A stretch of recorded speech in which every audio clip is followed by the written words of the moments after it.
there, I'm Rex King, and welcome back to another edition of Monday Night Movie. Today we're talking All Quiet on the Western Front. All Quiet on the Western Front was directed by Milestone and starred Lou Avery as Paul, a young man in Germany during the early onsets of World War I who gets convinced after hearing his professor in a class bolster about how important it is to have young men serve in the war, go to war with a bunch of classmates of his own to support the Western Front. However, he quickly finds out that war is not what he was expecting, and it's quite honestly a huge mess of tragedy and depression. This film is amazing. It was a Best Picture winner in 1930, and it deserves that statement. It's absolutely spectacular. The story is brilliant. It's simplistic in the idea of basically trying to show what war actually is like, as opposed to how we perceive war outside of war. I know that statement doesn't make much sense. Let me try to make it a little bit more clear. You see, outside of war, we have a tendency to romanticize war, make it this big, important venture that will sustain humanity throughout all times. In reality, war is a mess of tragedy and depression and all sorts of very bad shit. This movie is very honest about war and wants to convey that though war might sometimes be necessary, it's not something we should be aspiring to as society.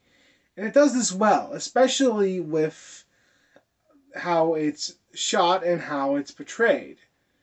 I particularly love, towards the end of the movie, how after being injured in a battle, Paul gets sent home only to realize that people at home are still portraying the war as this big, important feat for Germany, when again, he's experienced it only to find out that war is nowhere near that.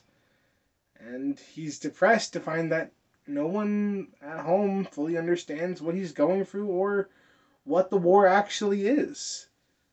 I will be getting the spoilers in this review, and I apologize if you haven't seen this film that's been around for over 100 years at this point. Well, almost over 100 years. I gotta say, I really enjoy a movie that shows war with such honesty and without being shy to show how tragic it will be. We literally see every person at the beginning of the movie die one by one. Which leads to the only problem with the film, the amount of characters. Like I said, most of these people are here to die. Problem is if you ask me who half of them are, yeah, sadly, I would not be able to tell you. So, with that being said, does this drag down the movie?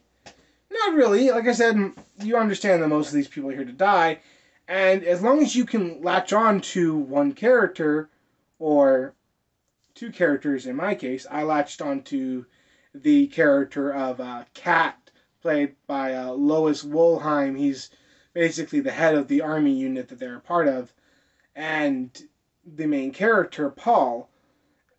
Those were the two characters that I latched onto, and throughout the movie they made it very clear and easy for me to follow. Now, if you can't do that, you might get lost on occasion.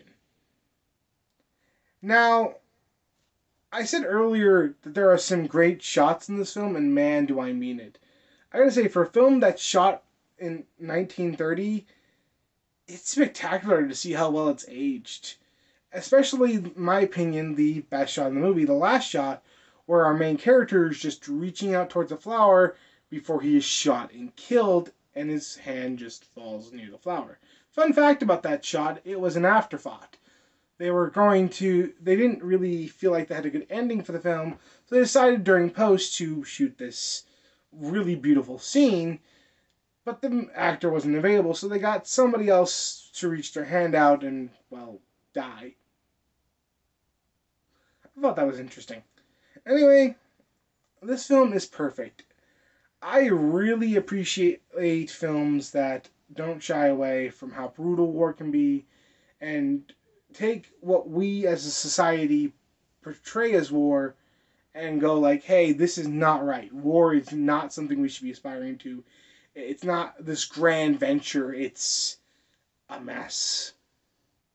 And I'm glad to see that there's a movie out there that shows it. I give this film an 8 out of 10. If for some odd reason you haven't seen it or you don't own a copy, why are you still watching me? Quickly buy yourself a copy, watch this movie. It's well worth the watch. Well, next week, I'm going to do something a little different. I'm going to look at Wonder Woman. See you next time.